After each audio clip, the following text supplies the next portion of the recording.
I'm here at UCLA in the remains of what was the Palestine Solidarity Encampment. Student protesters occupied this area for a week before many were arrested en masse in the early hours of Thursday morning. UCLA had ordered protesters to vacate the encampment at 6 p.m. on Wednesday. Most refused to do so, and an hours-long standoff between students and law enforcement ensued. Viva, viva Palestina! Then, at 3 a.m., officers moved in to forcibly clear the encampment and ultimately arrested over 200 protesters. They used the batons to hit my hands. They ran to open the barricade, to which I'm making a human shield with my fellow protesters. And they keep telling me to back up. I can't back up because there's shrubbery behind me, and a few of the police are extremely aggressive, reaching over to trying to grab people, yanking them by their shirts. Protesters were demanding UCLA call for a ceasefire in Gaza and divest from all companies that do business with Israel. I'm disappointed that the university thought it was more important to call the cops on us rather than deal with us or agree to even divest, because it is important and it is a moral issue and they should. When the encampment first appeared, administrators said they did not plan on bringing law enforcement on campus. They envisioned a world in which activists could peacefully protest on the quad while students shuttled to class nearby.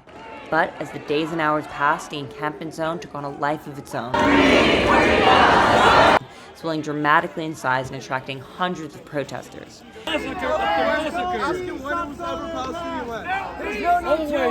Skirmishes between encampment members and pro-Israel counter-protesters were reported daily. On Wednesday night, this conflict took a very violent turn. A group of counter-protesters stormed the encampment, attacking those within, ultimately sending more than 25 encampment members to the emergency room. I rushed to the hospital, where I received several stitches on my upper right forehead, as seen above, and 14 staples in the back of my head. Campus safety left within minutes. External security the university hired for backup watched, filmed, and laughed on the side as the immediate danger inflicted upon us escalated. Law enforcement simply stood at the edge of the lawn and refused to budge as we screamed for their help.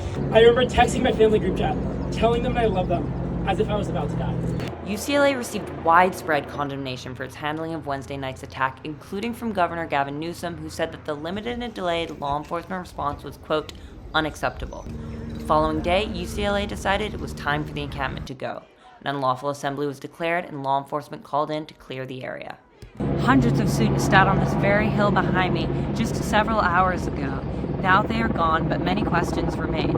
Namely, will the university continue to negotiate with student protest leaders?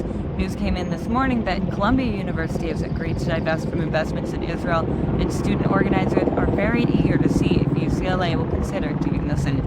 I'm Clara Harter, UCLA News.